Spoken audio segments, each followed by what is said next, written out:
At 54 years old, I sat looking at my retirement statement and felt a wave of genuine panic. It felt like standing at the starting line of a race that everyone else had already finished.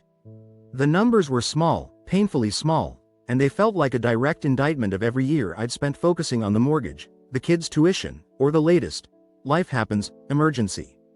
If you've ever felt that specific pit in your stomach, you know exactly what I mean. In that moment, I latched onto what seemed like a brilliant escape hatch, my pension.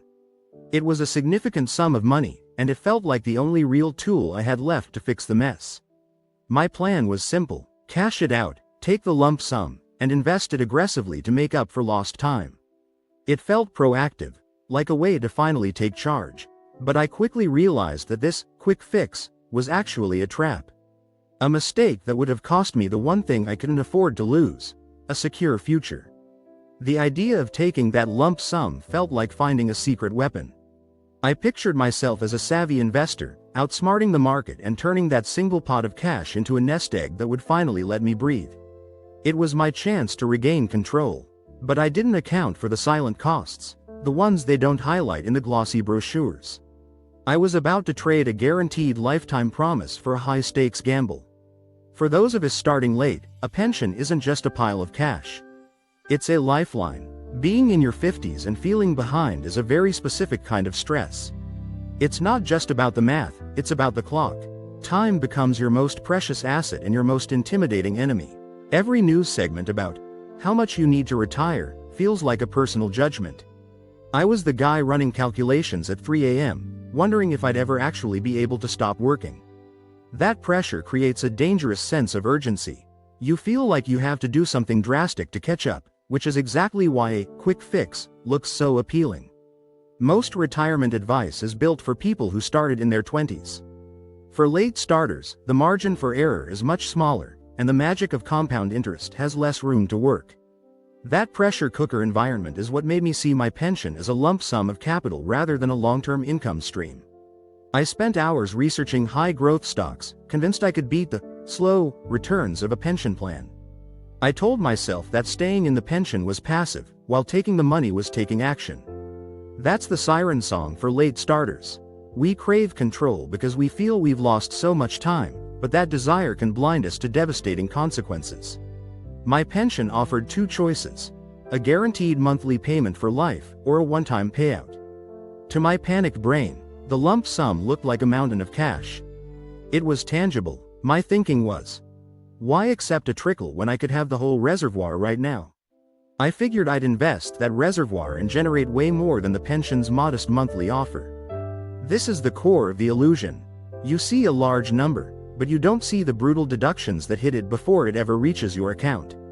The first hit is taxes. A lump sum payout is usually treated as ordinary income. Taking it all at once can catapult you into a much higher tax bracket. If you're normally in the 22% bracket, a large payout could easily push you to 32% or even 35%.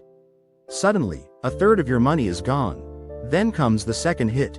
Since I was under the age of 59 and a half, I would have faced a 10% early withdrawal penalty from the IRS. This isn't a tax, it's a straight penalty designed to stop exactly what I was planning. Let's look at the actual math.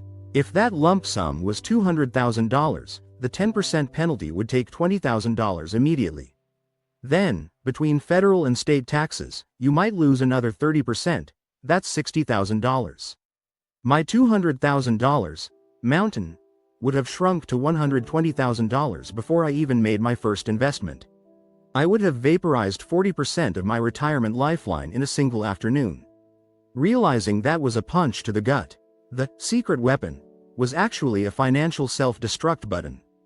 The immediate loss was horrifying, but the long-term cost was worse. I wasn't just losing cash, I was forfeiting certainty. A traditional pension is one of the last tools that provides a guaranteed income for life. It's a promise that no matter what the stock market does or how long you live, that check arrives every month. By cashing out, I was trading that rock-solid promise for a gamble on my own ability to manage a portfolio for the next 30 years. This exposed me to two massive risks.